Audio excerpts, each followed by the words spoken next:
NASA will not land on the moon in 2026. It will not land on the moon in 2027 either.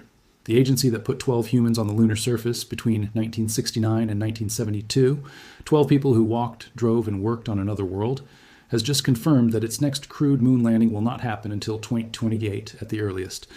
And the mission that was supposed to be that landing, Artemis III, the mission that has been described for years as the historic return, the moment that ends humanity's half-century absence from the lunar surface, has been fundamentally redesigned. It is no longer a moon landing mission. It is an Earth orbit test flight. And the story of how that happened, the delays, the failures, the changed plans, and the geopolitical pressure behind all of it, is one of the most important and most underreported stories in modern spaceflight. Let us go back to where this started, because the timeline of broken promises matters. The original Artemis III target was 2024. When that slipped to 2025, then 2026, NASA stayed in front of cameras and talked about the mission as if the timeline was real. Then in December 2024, NASA Administrator Bill Nelson stood at a press conference and announced another delay. Artemis II, the crewed lunar flyby, pushed from September 2025 to April 2026, and Artemis III pushed from September 2026 to mid-2027. The reasons given were technical. The Orion capsule's heat shield and the ablative material that must survive the brutal temperatures of re-entry from deep space had performed unexpectedly during Artemis IV in 2022, not catastrophically, not in a way that would have endangered a crew, but enough that engineers needed time to understand the root cause, modify the re-entry trajectory to reduce heating loads, and adjust the material's permeability to prevent the same issue on future missions. That diagnosis and fix took time. Artemis II slipped. Artemis III slipped with it. Artemis II did eventually fly. On April 1st, 2026, 4 astronauts.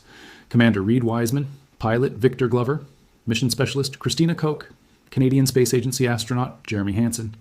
They flew around the moon and came home. But it was a genuine triumph. The first time humans had traveled beyond low Earth orbit since Apollo 17 in December 1972.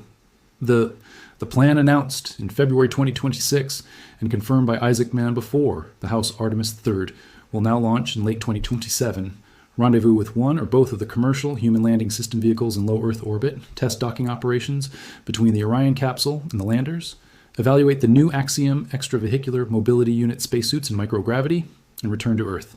No moon landing, no South Pole, no geological samples from permanently shadowed craters, an Earth orbit test flight. Comparable, as NASA itself acknowledges, to Apollo 9, the 1969 mission that tested the lunar module in Earth orbit without going to the moon. Apollo 9 was followed by Apollo 10, then Apollo 11, then 12 human beings walked on the moon. The parallel NASA is drawing is intentional. Artemis III is now the validation step. Artemis IV in 2028 is now the landing. The reason Isaacman gave before Congress is the most direct and honest explanation NASA has publicly offered for any Artemis delay.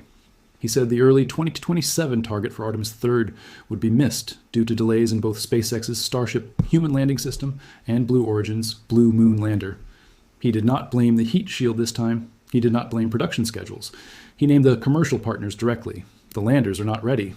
And without the landers being ready, not just built, but human-rated, orbit before anyone trusts those same landers to carry human beings to the lunar surface. The Starship HLS situation deserves specific attention. SpaceX's human landing system is, but Starship HLS is not identical to Flight 12's vehicle. It requires long-duration cryogenic propellant storage, liquid oxygen and liquid methane that stay stable in orbit for days or weeks while waiting for the Orion crew to arrive. It requires in-orbit propellant transfer, the technology by which a dedicated tanker Starship refuels the HLS vehicle before it departs for the moon. Starship V3 only began its critical orbital engine relight tests in May 2026. SpaceX and Blue Origin are still in the process of developing and validating cryogenic refueling technology at the scale and reliability that a crewed lunar landing mission requires. These are not minor engineering details. They are the core enabling technologies for the entire human moon landing architecture. And they are not ready. Blue Origin's Blue Moon lander has its own development timeline. The company has been less public about the specific technical status of its lander than SpaceX has been about Starship HLS, but NASA's willingness to redesign Artemis III rather than wait for both landers implies that neither will be certified for a crewed lunar landing in the 2026 or mid-2027 timeframe. Isaacman said NASA received responses from both SpaceX and Blue Origin confirming they could meet the late 2027 rendezvous and docking objective. That is a different and much lower bar than meeting a crewed lunar landing certification. rendezvous, and docking in Earth orbit. The technology that a mission was supposed to demonstrate on the surface of the Moon will instead be demonstrated 460 kilometers above the surface of Earth. Now here is where the question in this video's title becomes genuinely pressing. Is NASA's moon landing dream falling apart? The honest answer requires separating what has changed from what has not. What has changed is the timeline and the mission profile of Artemis III. That is real. A mission that was supposed to land humans on the Moon in 2027 will instead test docking hardware in Earth orbit. That is a significant step backward from what was promised, and the history of Artemis delays makes every new target date harder to believe without skepticism. The mission was supposed to land in 2024, then 2025, then late 2026, then mid-2027, now late 2027 for an Earth orbit test, with 2028 as the new target for an actual landing. Each time the target moves, the program's credibility takes a hit. Each time a new explanation is offered, the public and the Congress must decide whether this time the plan is real. What has not changed is equally important to state. The physical hardware for Artemis III is being built. The SLS core stage for Artemis III, the massive central structure of the Space Launch System rocket, was rolled out of NASA's loaded onto the Pegasus barge and delivered to Kennedy Space Center on April 28th. The Orion capsule is in production with an internal readiness date of January 2028. And NASA and Lockheed Martin have taken steps to accelerate that schedule to support the late 2027 launch target. The hardware exists, the manufacturing is happening, the launch site infrastructure is being prepared. Artemis III will launch. The question is what it will do when it gets there, and when the mission that actually lands on the Moon will follow. The Axiom-U spacesuit, the new lunar surface suit that will be worn by the astronauts who walk on the Moon, is in active development. As of April 2026, Axiom confirmed it is working toward a test flight of the Axiom-U in 2027, with the question of whether those tests happen on Artemis III or on the International Space Station still being decided. The suit has passed internal reviews and underwater mobility testing at the Neutral Buoyancy Laboratory. It is moving forward, slowly by the original timeline's standards, but measurably. The geopolitical pressure behind all of this is also real, and it is the factor that makes the delay more than just a scheduling inconvenience. China has its own crewed lunar program. The International Lunar Research Station, developed with Russia and a coalition of partner nations, is targeting a crewed presence on the Moon in the early 2030s, with uncrewed precursor missions arriving in the late 2020s. Chang'e 7, China's South Pole Survey mission, is heading to the same region of the Moon that NASA is targeting for the Artemis landing. Chang'e 8 in 2029 will test in-situ resource utilization on the lunar surface. These are not distant plans. They are operational programs with hardware in production. The margin by which the United States arrives at the South Pole ahead of China is not wide. And every year that the Artemis landing slips is a year that China narrows or eliminates that margin. The business of launching moon rockets with frequency. Note the framing. Achievable plan. Frequency. Not certainty. Not on schedule. Achievable if everything goes right for 2028. The path to that 2028 landing runs through a sequence of events that each carry their own risk. Starship V3 must fly successfully on Flight 12. SpaceX must validate orbital propellant transfer technology on subsequent flights. The Starship HLS must complete NASA's human rating certification process, a rigorous and lengthy procedure that no commercial vehicle has ever completed under the compressed timeline NASA is now working with. Blue Origin must do the same for Blue Moon. Artemis III must launch in late 2027 and successfully demonstrate docking between Orion and at least one lander in Earth orbit. And then, after all of that, Artemis IV must launch in 2028 and carry 2 astronauts to the South Pole of the Moon for the first time in human history. That is a lot of things that need to go right, in a compressed time frame, with multiple critical technologies still in development, while NASA operates under a proposed budget that cuts the agency's science program significantly and leaves the human spaceflight budget under pressure from multiple directions.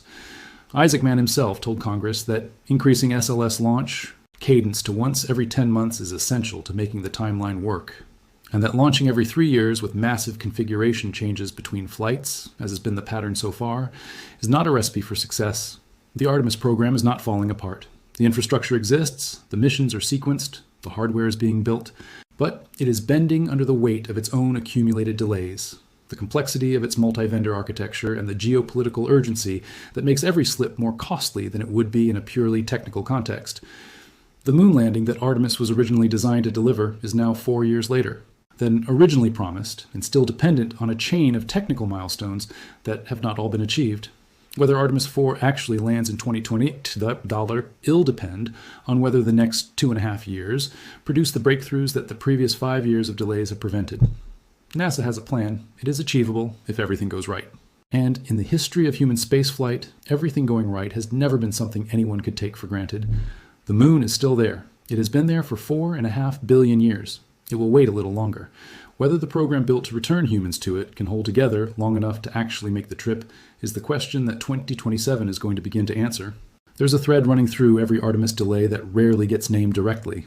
The program was designed around a political timeline, a desire to land Americans on the moon before China, driven by the same competitive instinct that put Americans on the moon the first time in the 1960s, when the Soviet Union appeared to be winning the space race. Apollo succeeded not primarily because the engineering was ready on a predetermined schedule, but because the national commitment was absolute. Money. Engineers, political will. Everything bent toward the goal. Artemis has not had that absolute commitment. It has had budget fights. It has had contractor disputes. It has had administration changes that shifted priorities mid-program. It has had a procurement structure that divides responsibility between NASA, SLS, Orion, and now multiple commercial lander vendors, each with their own technical risk and their own schedule. Apollo is complicated. Artemis is structurally more complicated still, and the delays reflect that structural complexity as much as any single technical failure. Isaacman's restructuring of Artemis III, pulling it earlier as an Earth orbit test rather than waiting years for a full lunar landing attempt, is the most honest acknowledgement that the old architecture was not delivering. He called it stepping stones. Learn in Earth orbit before risking lives 400,000 kilometers away. The same logic Apollo applied. And it is the right logic. But it is also the logic of a program that admitted to itself in February 2026 that the original plan was not achievable. That matters. Not as evidence the dream is dead, as evidence that the people now running the program are being more honest about what is achievable than their predecessors were. Whether that honesty translates into a moon landing in 2028 is the question history will answer. The dream is not falling apart, but it is running out of margin, and the moon is not getting any closer.